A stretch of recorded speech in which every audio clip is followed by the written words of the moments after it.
Bienvenue à vous pour cette nouvelle leçon de vocabulaire CM1, CM2. Nous en sommes à la leçon les registres de langue. C'est parti.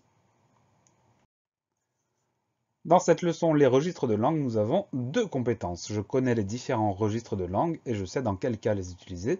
Je sais identifier à quel registre de langue appartient un mot ou une expression. Voyons tout ça dans le détail. On utilise des registres de langue différents selon la personne à laquelle on s'adresse et le contexte dans lequel on se trouve. Ces registres de langue sont, premier registre, le registre familier.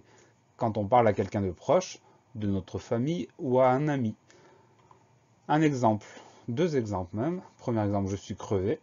Deuxième exemple, ce chien est un vrai trouillard. Donc ces mots-là, crevé et trouillard, ce sont des mots qu'on emploie quand on parle à quelqu'un de proche, des amis ou de la famille, pourquoi pas. Ensuite, on a le registre dit courant. Le registre courant, c'est celui qu'on emploie dans la plupart des situations, avec la plupart des personnes à qui on parle.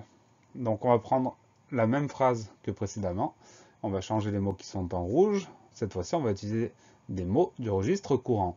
Je suis crevé, ça devient je suis fatigué en registre courant.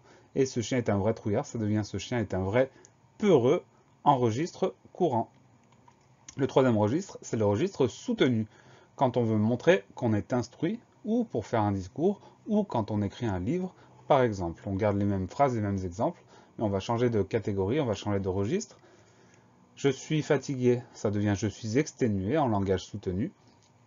Et ce chien est un vrai peureux, ça va devenir ce chien est un vrai poltron en langage soutenu. Donc on retient trois registres de langue, familier, courant, soutenu. Familier, c'est quand on parle à ses proches. Courant, c'est la plupart du temps avec la plupart des personnes avec qui on discute. Et soutenu, c'est un langage très recherché pour écrire ou pour montrer qu'on est instruit.